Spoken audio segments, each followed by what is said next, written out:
Hey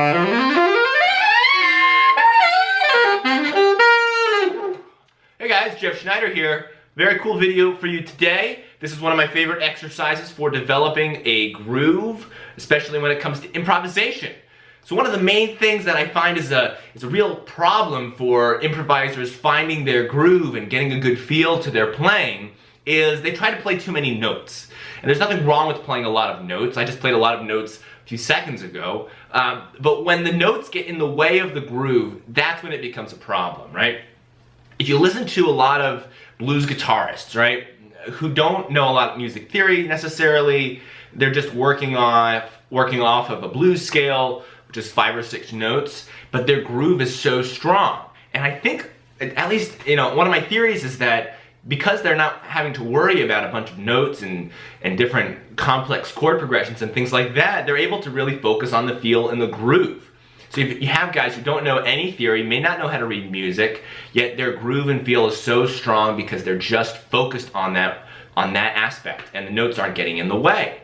So one very simple way to keep all of the extra theoretical fancy schmancy notes out of your way is by just playing, well, to start, one note. And after you can do one note, then you do 2 notes, then 3 notes, 4 notes, 5 notes. And I have a very systematic way of doing this. And we're gonna just do it over a blues. So set your metronome on like 60 beats per minute. And that's gonna be 2 and 4 for now. 1, 2, 3, 4, 1, 2, 3, 4. And we're just gonna play over a B-flat blues, concert B-flat blues. And the one note that you're gonna play is concert B-flat. And you're just gonna improvise over that one note, with that one note.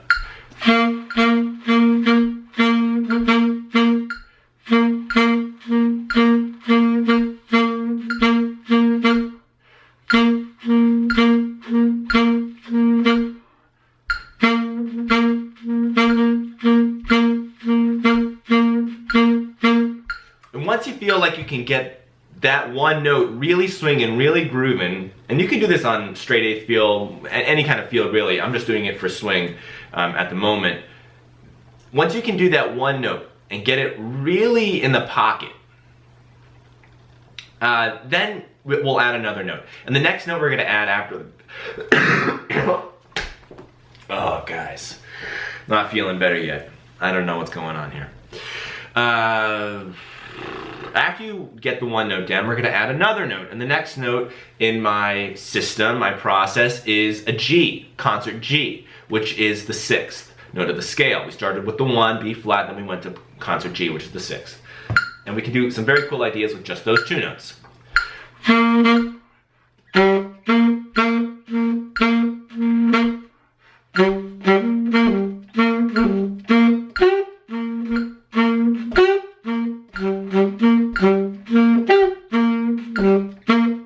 After you get the groove with 2 notes, we're going to add a third, and it's going to be a concert D flat, or the flat third.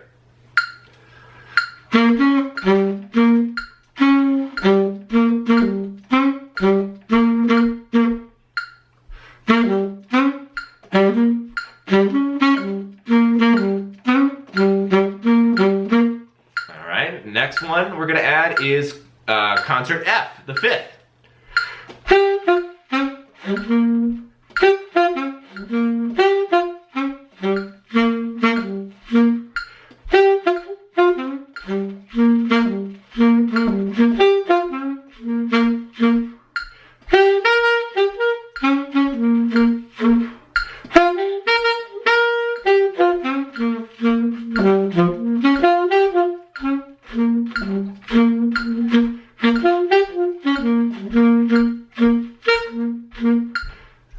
Okay, just 4 notes that we're improvising with.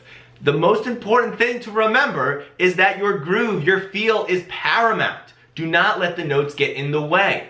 If you are thinking too much about the notes, if you're trying to make it interesting with notes, you need to step back, maybe take one of those notes out, go from 4 back to 3 notes, and just groove with those 3 notes. Record yourself so you can hear whether or not you're grooving. Now, when I say grooving, I don't just mean playing in time with the metronome. It's about conveying a feeling, conveying a feel to the music.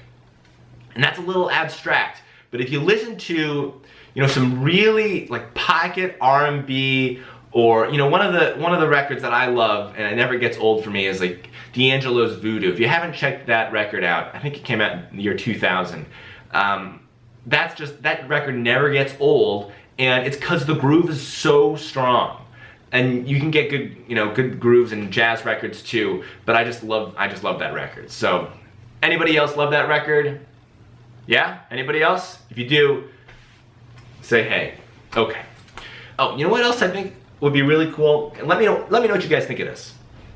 I'm thinking about doing like a Periscope thing one of these days, like setting up a Periscope, like a time when, kind of like office hours, you know what I mean? I'll be broadcasting live essentially from, maybe for like a half an hour, and if you guys want to just ask questions live and we can have a conversation about stuff, I think that might be kind of cool to try out. If anybody else is interested in that, let me know, and we'll set something up. We'll make a time, and then everybody can just kind of jump in, and we'll have a little virtual meetup. Okay? See you guys next time. Jeff Schneider here. Later.